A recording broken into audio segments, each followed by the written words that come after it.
Hello বন্ধুরা, কেমন আছো সবাই? আশা করি সবাই ভালো আছো। তো বন্ধুরা, আজকে আমরা জানবো সিআইডি ইন্সপেক্টর নিখিলের জীবনী।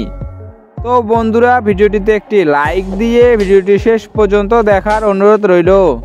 সিআইডি ইন্সপেক্টর নিখিল, তার আসল নাম অভয় শুক্লা। অভয় শুক্লা হলেন একজন ভারতীয় অভিনেতা, যিনি সিআইডিতে নিখিলের চরিত্রে অভিনয় করেছেন।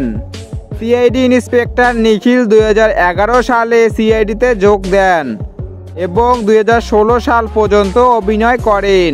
ইন্সপেক্টর নিখিল প্রতিটি এপিসোডের জন্য 70,000 করে টাকা নিতেন। সোশ্যাল মিডিয়া থেকে জানা গিয়েছে যে সিআইডি সিরিয়ালে অভিনয় করে তিনি 4 কোটি টাকা আয় করেছেন।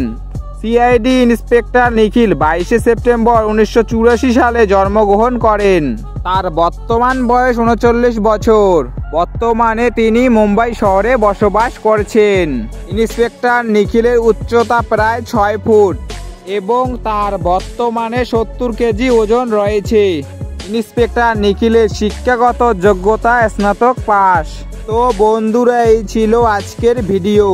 তো বন্ধুরা, সিআইডি ইন্সপেক্টর নিখিলকে তোমাদের কেমন লাগে তা কমেন্ট বক্সে এসে জানাবেন। তো বন্ধুরা, ভিডিওটি ভালো লাগলে ভিডিওটিতে একটি লাইক দিয়ে চ্যানেলটি সাবস্ক্রাইব করে পাশে থাকবেন। দেখা হচ্ছে পরের ভিডিওয়ে। ভালো থাকবেন, সুস্থ থাকবেন, ধন্যবাদ।